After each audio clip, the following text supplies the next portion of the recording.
Lou, talking about the Steam Deck, which is in front of us. Gabe, first of all, it's the world has changed a lot since I was last sitting here with you, right before Alex shipped. Yep. Welcome back from New Zealand. Is it good to be back home here? Yeah, it's great to be back in the offices and getting to work with everybody face to face.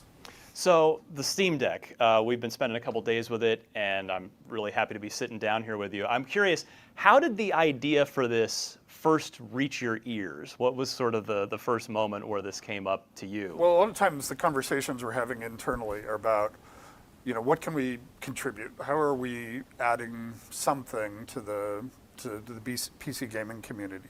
So if you look at Index and Alex, that was for us trying to answer the question of, how can we push forward when we're designing software and hardware hand in hand to allow us to take advantage of this new opportunity of VR. It was an important step, and I think it sort of lays the ground for future work we're going to be doing on both the game side and the hardware side. That's sort of how the conversation goes, is what are we doing that's going to move stuff forward? I think a lot of gamers have always felt that there's not a great mobile gaming hardware device out there for us to use. So if I'm a customer, I'm either using touch, which is terrible for first-person shooters, or I have to go, in a proprietary direction that has really limited access to titles. And if I'm a developer, I'm living with those things and saying, I really hate having to apologize for the kinds of experiences we're giving people on the mobile device. So that, in that sense, it was a pretty natural conversation for us to have. And there are things at various time horizons that you're looking at. So obviously, I've been thinking a lot about brain-computer interfaces. Yeah. And that's the kind of thing where you're public about it way in advance of any sort of products or things like that. But it just sort of fits into that overall conversation. So it wasn't that strange a conversation. It was like we're always talking about mobile gaming platforms and the trade-offs that we feel exist for ourselves as game players and as game developers. So it was pretty natural. So it sounds like you didn't really need much convincing. It was a pretty organic idea. It's like any gamer. It's like somebody comes along and says, here's actually the kind of gaming experience where you can take the best games in the world and run them in a mobile environment. We all have known that forever, right? I mean, if you'd asked gamers 20 years ago, they would have been saying the same thing. It's just we're sort of at the point now where the technologies, the enabling technologies advance, the mobile gaming hardware has reached the point where we can really pull that off. What does success, you just kind of mentioned what you were doing with Index and with Alex and trying to sort of move things forward there in that realm.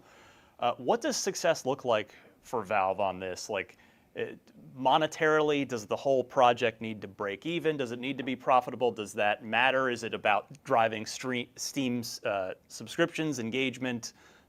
What's sort of the KPI here? Well, I think it gets harder over time. We're a very financially very successful company, right? And the problem with lots of interesting things is they tend to have exponential curves. And if you're looking at the wrong part of that curve, you're not making good decisions about the future, right? So with VR, our expectation is it's a very long haul and that they're fundamentally important technologies that are being developed. And if at any point you're sort of narrowly defining the goalposts and saying, well, how's that doing against, the latest CSGO, update? You're always gonna end up making bad decisions based on that. So for us, it's really, how does the press react? What are they saying about it? What are they saying about it a year later, right? What's the perception? What are gamers saying? What are their reactions? What are our partners saying are the kinds of things that are most helpful to us? Because our assumption is these are long-term decisions that we're making about how we can contribute to the health and the vitality of this ecosystem. And we're always going to be successful as long as that's continuing to happen. So, there are people who have those kinds of opportunities, and it's really a question of, do they make smart decisions, about how to keep the ball rolling down the hill? And for us, this seems like an obvious opportunity for us to address that. So in terms of feedback, it's really how are people going to react, right? We expect that we're going to sell a ton of these, but it's more important where everybody says, and we can't wait to see what comes next. Yeah. Or developers coming to us and saying, this opens the doors to a lot of opportunities. So it's just about those expectations about the future, which are going to be most critical in us determining whether or not we've been successful. Pirlo, from your perspective, what does success look like on this project?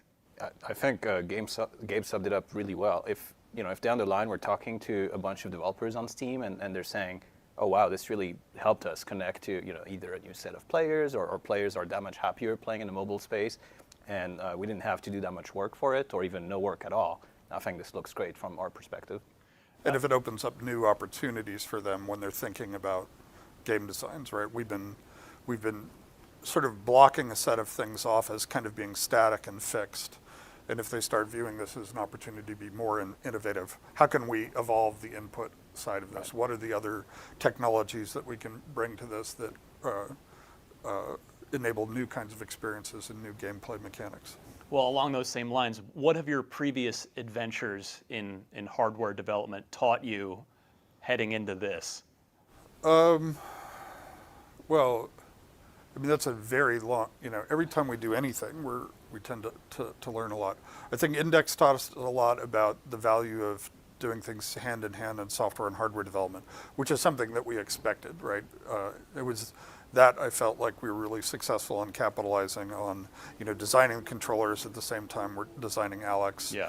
Trying to do stuff in a game really informs that. A lot of the technologies we've developed in some of these other hardware devices, like the game controller, applies directly to this. The learning curve has to be zero, right?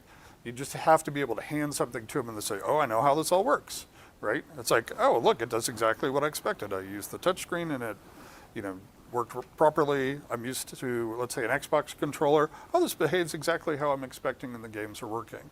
So that's an example of something that we learned there.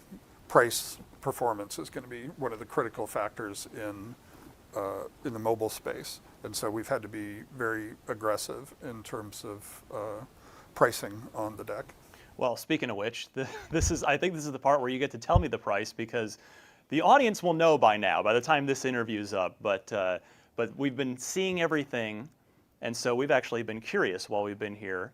Now we know that there are multiple versions, all not teraflop wise, not power wise, but just we've got this different storage levels. So what is the price level here? The three price points are $399 for $529 and $649. And the only difference between those is the amount of storage and the speed of the storage. So as you go bigger, we're also making it faster. Yeah, and you've got an NVMe drive in there. Yep. Yeah. And so that's the difference. But all of the other characteristics, in terms of the gaming performance that you're going to get, they're going to be identical. I'm curious, what were some of the other names considered for Steam Deck on the whiteboard?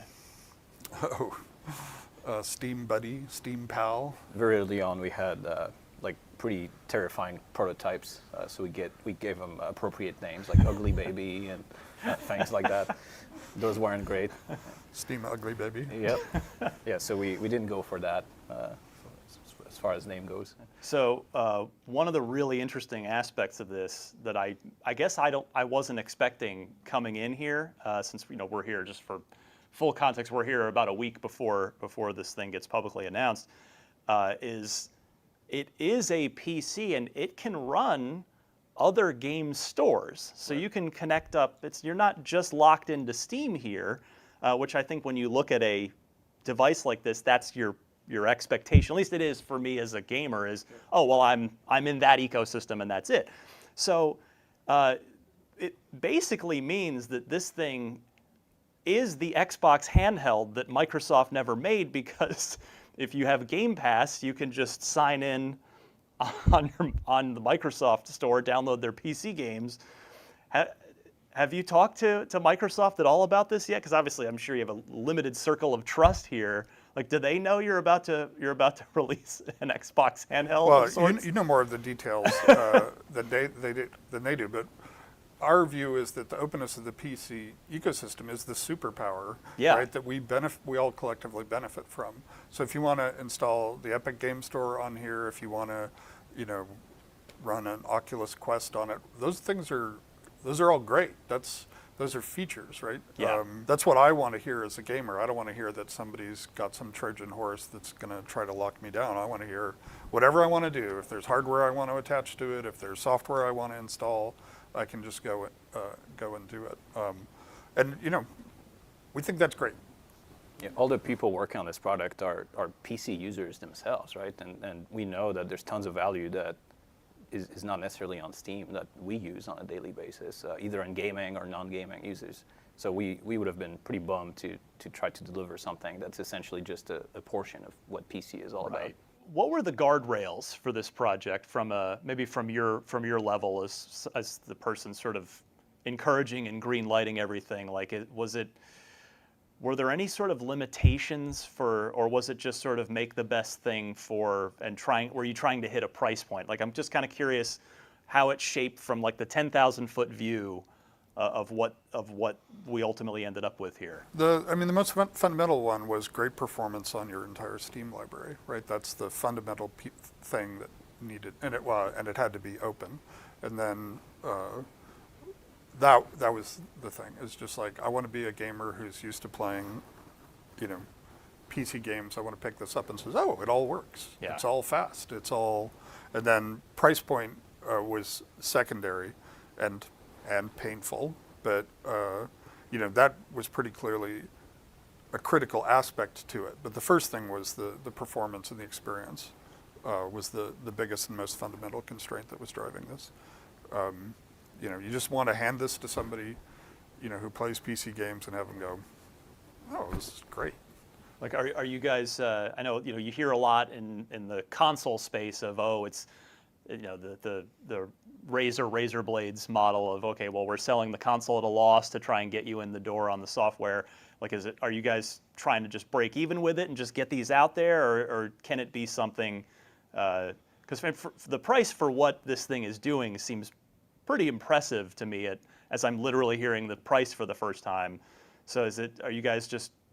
So our view is, if we're doing this right, that we're going to be selling these in millions of units. Yeah. And it's clearly going to be establishing a product category that ourselves and other PC manufacturers are going to be able to participate in.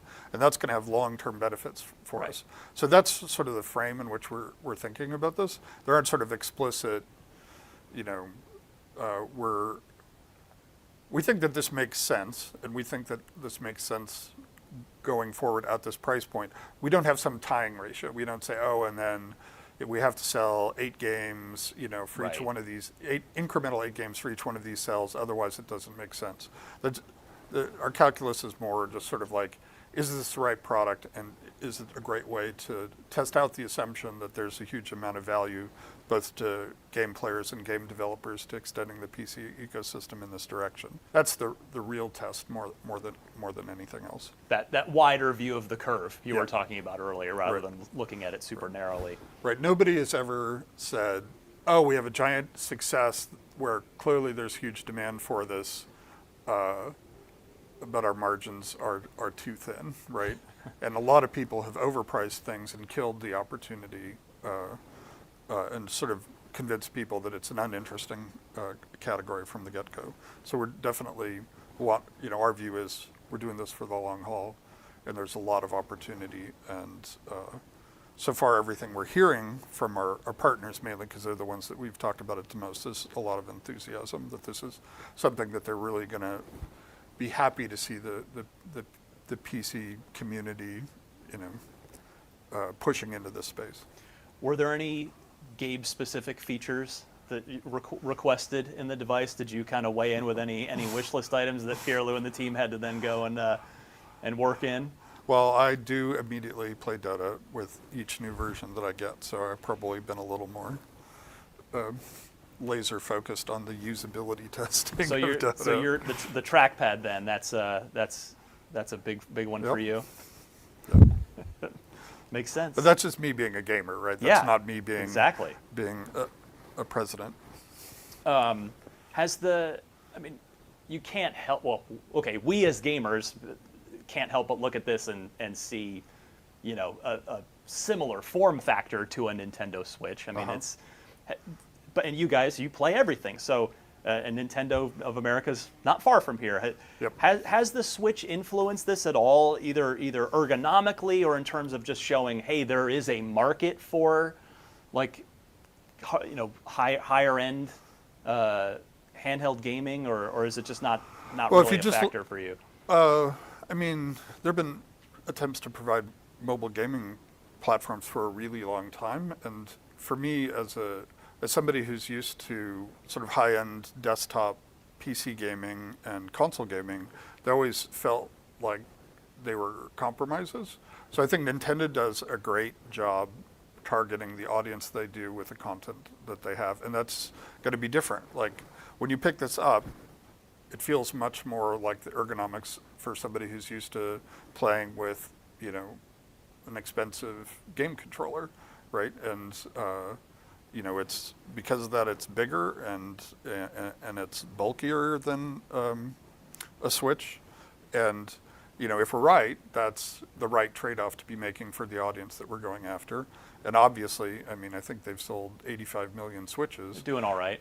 Well, it's obvious that they've made the right set of trade-offs for those customers and that kind of content.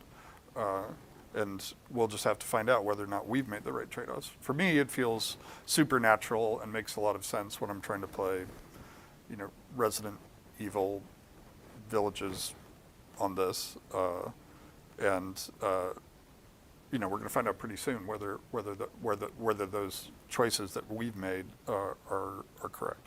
But I think they are. So, Pirlo, how about you in terms of, was there anything about the Switch where you guys kind of collectively go, oh, well, we like this about it, so let's look at that, or we don't like this about the ergonomics of it that we want to address on our device? I don't want to criticize. I mean, there are a huge number of people who love their Switches, so I don't want to come across as negative. Yeah. We never really looked at it in those terms. Yeah. Like, we're focusing on, as Gabe said, like our library and what people are, how they're engaging with PC and trying to get the best solution for that. I think they're really two parallel things there. Well, all right, let's move this way. Yeah. If you're a gamer and you pick up a Switch and you pick up one of these, you're going to know which one is right for you, right? And you're going to know it within 10 seconds.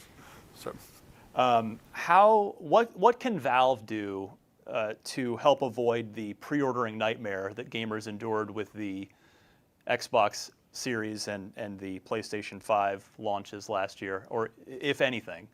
We're going to have a reservation system. People can, as soon as the announcement goes live, they can start reserving whichever SKU they want. So, and that'll give them a sense of when those deliveries are going to occur. And all the we're not going through any sales intermediaries, so they should have a pretty accurate understanding of when they'll get their devices. So all sales will go through Valve, similar to the Index. It won't just be in Target or Best Buy. We may end up doing that eventually, but for now, it's just a lot easier to communicate to customers about like delivery dates and things like that. Yeah. When it's directly between what we know about our production capability and the customers. Well, over the last decade, but particularly maybe half decade, Valve's really become every bit as a hardware company as it ever is or was a software company. Are there any other areas that you're still looking that you see in the future for Valve that you want to branch into? You mean in addition to hardware? Yeah. Well, hardware plus software is a pretty big. That'll keep us busy for a while. So. Oh, unless I decide to go to medical research for brain-computer interfaces. Well, that's exactly where I wanted to go next. Actually, that was a topic that I was surprised to hear from you about last time, and it sounds like something you've been putting a lot of time and energy into that. Has the pandemic changed your sort of thoughts on that at all, either to try and accelerate that research, or I'm just sort of curious, 1 year later, talking to you from a year ago to now, is that still a big focus and absolutely thing for you? Yeah. Yep. Super exciting. I think the things that we'll be able to do are, it's one of those highly speculative bets, and and within our company, it's the kind of longer range risky thing that it's probably easier for me to do than other people, simply because I've got a track record of making risky long-term bets, some of which have paid off and So, but I've got enough. There's less stress on me pushing in those kinds of risky directions than there is for other people. So it's a useful role for me internally in sort of the political economy of Valve. This one I think be good for both of you here. For both in terms of first for Gabe, has your time in New Zealand and obviously the weathering the pandemic changed your thinking about centralized office and operating a company in general? And Pierre, I'd be curious then to get your perspective on it from the actual team developing this thing, the sort of ups and downs of being together and then being not. On my side, I think if anything, it reinforced my belief of the benefits of everyone being in the office and collaborating. When we were all split out, trying like at the heart of trying to figure out what the idea for the industrial design for our final was going to be, it was really slowing us down and causing all kinds of challenges for the natural model of collaboration here, which is everyone from all disciplines are in the same room, just discussing things and making really good decisions as a result. So I think everyone was really eager to get back in the office. That might largely be due because of the way we work, but I think for Valve it's the right model, and we're really all happy to be back here in the office. So I think we all got better at working remotely. I was working just a little more remotely than most other people. I think if you looked at sort of coarse measures of productivity, just the lazy, how many lines of code get checked in, how many assets, our productivity was impaired about 25% over the last year. Like everybody's like, what does the pandemic mean for me personally? What does it mean for the business? What does it mean for the team that I'm working on? So we tried to just sort of come up with really quick and dirty ways of measuring that. And so it was like about 25%. But that wasn't homogeneous across all the different things that we do. Yeah. So things that involved you, like going off and thinking, like just pure code production. Like I already know what I'm going to go write, and I just know that I have a bunch of code I need to write. That actually got a little bit better. Anything that required sort of back and forth collaboration, like it was a great time to be, an individual contributor, being a hermit, just producing stuff. But anything that, like trying to launch a new product would have been impossible in the pandemic, because that's the phase in which there's that maximal amount of interchange of ideas back and forth, triggering ideas in other people and so on. So that would be an example, like, making a whole bunch of hats for a game. Yeah, the pandemic didn't hurt us. Coming up with what is a next product for us to go build, that would have been super challenging. Those are sort of the two extremes. Yeah. Well, since we last talked over a year ago, Alex hadn't shipped yet. It was getting there, and then you ended up having to ship it from home. So now that that game's been out for over a year, I'm curious how you feel about it in hindsight. You kind of touched on it early in our conversation here, but are you frustrated that it didn't win more awards that it was certainly worthy of? Did it move the needle on VR adoption? I know you're. Yeah. So I'm kind of curious how you feel about it. A year plus out. Yeah, I feel great a year out. I think it's been super helpful in us in terms of like, what do we do next? How do we continue to move VR forward? What are the opportunities in the space? So in that sense, it's been hugely successful. Everything we saw in terms of VR adoption, it had a positive impact there. There are a lot of the word stuff. To me, feels a little bit like that's not the right metric to be applying to those kinds of projects. It's great if you get them, but you shouldn't. Even if you get a bunch of awards, if it doesn't solve the other problems, then you haven't solved the more interesting challenges.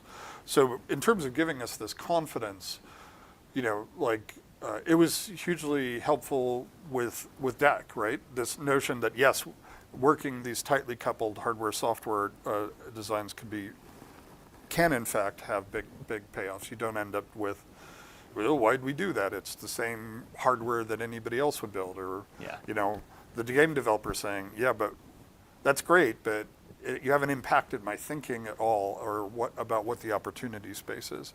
So yeah, I'm super happy with Alex and everything that the team did, and the implications it has for our business long term.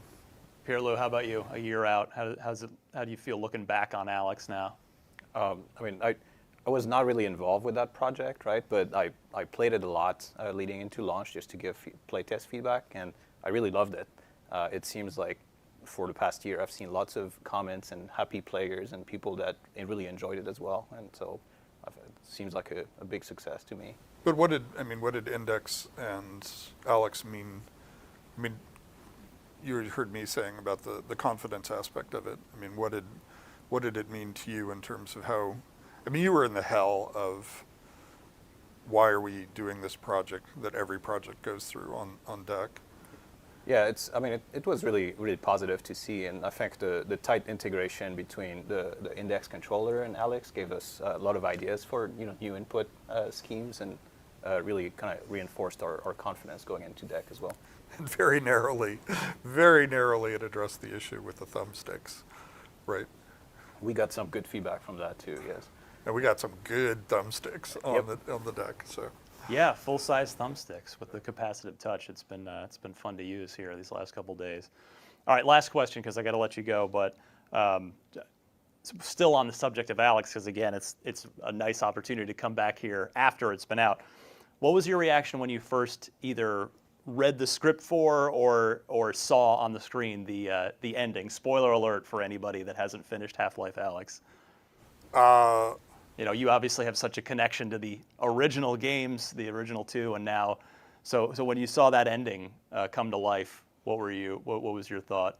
Endings are hard, but to us it feels like the right progression for where we're going with Half-Life.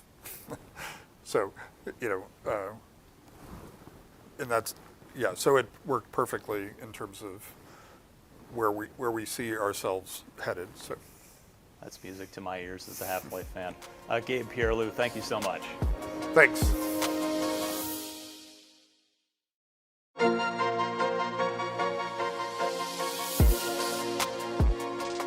We are here at Valve with Gabe Newell and Pierre-Lou talking about the Steam Deck, which is in front of us. Gabe, first of all, it's the world has changed a lot since I was last sitting here with you, right before Alex shipped. Yep. Welcome back from New Zealand. Is it good to be back home here? Yeah, it's great to be back in the offices and getting to work with everybody face to face. So the Steam Deck, we've been spending a couple days with it, and I'm really happy to be sitting down here with you. I'm curious, how did the idea for this first reach your ears? What was sort of the first moment where this came up to you? Well, a lot of times the conversations we're having internally are about, what can we contribute? How are we adding something to the PC gaming community? So if you look at Index and Alex, that was for us trying to answer the question of, how can we push forward when we're designing software and hardware hand in hand to allow us to take advantage of this new opportunity of VR. It was an important step, and I think it sort of lays the ground for future work we're going to be doing on both the game side and the hardware side. That's sort of how the conversation goes, is what are we doing that's going to move stuff forward? I think a lot of gamers have always felt that there's not a great mobile gaming hardware device out there for us to use. So if I'm a customer, I'm either using touch, which is terrible for first-person shooters, or I have to go, in a proprietary direction that has really limited access to titles. And if I'm a developer, I'm living with those things and saying, I really hate having to apologize for the kinds of experiences we're giving people on the mobile device. So that, in that sense, it was a pretty natural conversation for us to have. And there are things at various time horizons that you're looking at. So obviously, I've been thinking a lot about brain-computer interfaces. Yeah. And that's the kind of thing where you're public about it way in advance of any sort of products or things like that. But it just sort of fits into that overall conversation. So it wasn't that strange a conversation. It was like we're always talking about mobile gaming platforms and the trade-offs that we feel exist for ourselves as game players and as game developers. So it was pretty natural. So it sounds like you didn't really need much convincing. It was a pretty organic idea. It's like any gamer. It's like somebody comes along and says, here's actually the kind of gaming